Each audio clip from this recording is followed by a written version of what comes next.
So, first things first, I assume that you've warmed up properly. If you didn't, then I wonder why you feel shoulder pain. You know what I mean? But I assume you did. So the first thing I want you to do is to play with your grip width. If your shoulders hurt during the bench press, then chances are that your grip width is just too wide.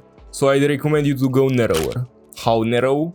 I don't know. It will depend on you. You need to try it out and test it out and see what's good for you and your leverages. And for some people, they might wanna go wider, since their grip is just way too narrow that it hurts their shoulders. But just play with it and find a grip width that you're comfortable with. If that didn't work, then that might be a problem with your actual wrist position. So you might wanna try a bulldog grip, for example, which will help you stack your joints better and maybe will stop your shoulder pain. Now a big one that I see a lot of people do is flaring their elbows out way too much, like doing a guillotine press. That exercise has its place, but not everybody can do it.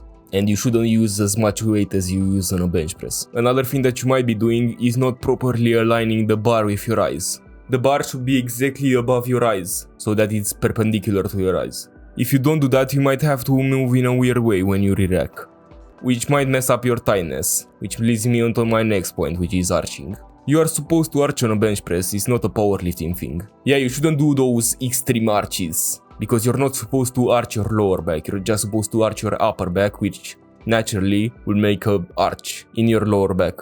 So how do you do a proper arch? Well, it's very simple. You just take the bar, like you're gonna do a bench press, and you put your shoulders up, back, and down. And you stay like that. And that's how you get tight. And when you do that, you're gonna have a small arc and you're gonna be properly aligned for the bench press. Some people might find pain in their shoulders because they bounce off the chest when bench pressing. They do the reps too fast and they lose their tightness and their groove, which will throw off their technique. So to make sure you don't do that, you just do a slight pause at the bottom of the rep. You don't even have to touch your chest because you lose tightness if you do that. Just touch your shirt for half a second and then go up. And you'll see that you'll be able to be much tighter throughout the whole movement. Also, while we are on the topic of cheating, because bouncing is cheating to me, don't cheat. Don't do half reps, don't lift your butt up, things like that, you know. Just use proper form is basically what I'm trying to say. But if you are doing proper form and you still feel pain in your shoulders, you might just have a weak back.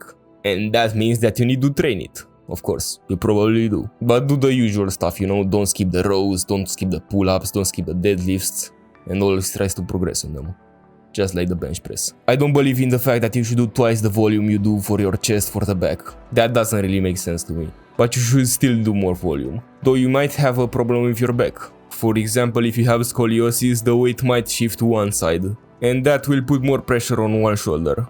And to combat that, all I could say is just to be aware of it and try to shift your body accordingly. There is literally no other way because your spine is shifted to one side. Or you could film yourself, which you could do if you don't have scoliosis as well, since that will help you with your form, as well as other cues like tempo and, you know, I don't know. And if really nothing works for you, which I doubt, but there are some people that just can't bench, and that's okay. Not everybody can do every exercise. Some people can only Smith machine bench, and you could do that, or dumbbell bench, or do push-ups, dips, you know, there's always a way.